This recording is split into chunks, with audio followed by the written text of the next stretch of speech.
जगजीवनराम नगरात दूषित पाणी पिल्याने 2 शाळकरी मुलींचा मृत्यू, 1 अत्यवस्थ. आमदार देवेंद्र कोटे यांची तात्काळ घटनास्थळी भेट. सोलापूर शहरातील जगजीवनराम नगर मोदी परिसर येथे राहणाऱ्या 2 शाळकरी मुलींचा दुर्दैवी मृत्यू झाल्याची घटना शनिवारी दुपारी 1 वाजण्याच्या सुमारास घडली. मुलींच्या मृत्यूनंतर सर्वत्र शोककळा पसरली आहे. दूषित पाणी पुरवठ्यामुळे 2 चिमुकलींचा जीव गेल्याची माहिती समोर येत आहे. या परिसरात गेल्या अनेक दिवसांपासून पिवळसर रंगाचे दूषित पाणी पुरवठा केला जात आहे.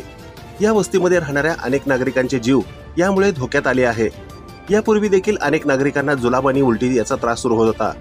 दरम्यान या भागात जोडणाऱ्या पिण्याच्या पाण्याच्या पाईपलाईनमध्ये दूषित पाणी मिसळत असल्याचे समोर आले आहे. ड्रेनेज चेंबरमधून पिण्याची पाईपलाईन गेल्याने नागरिकांचे आरोग्य धोक्यात आले आहे. दूषित पाणी प्यायल्याने येथे राहणाऱ्या नागरिकांना उलटी आणि जुलाबाचा वारंवार त्रास होत आहे.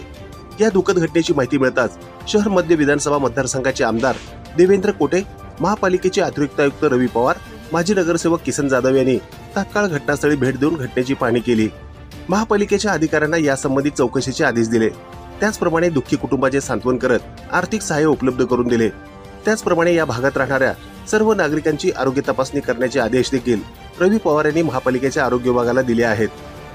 मोदी परिसरात पाणी पुरवठा करणारी पिण्याची पाईपलाईन ड्रेनेज चेंबरमधून घातली असल्याची बाब समोर आली आहे.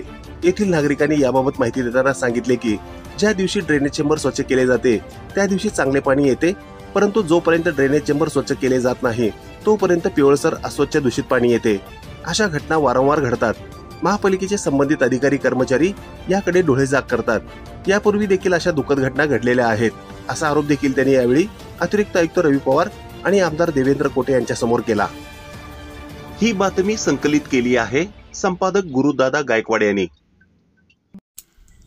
ताज्या घडामोडी पाहण्यासाठी आजच महाराष्ट्र सुखदेव न्यूज या YouTube चॅनलला लाईक आणि सबस्क्राईब करा. ताज्या घडामोडी पाहण्यासाठी आजच महाराष्ट्र सुखदेव न्यूज या YouTube चॅनलला लाईक आणि सबस्क्राईब करा.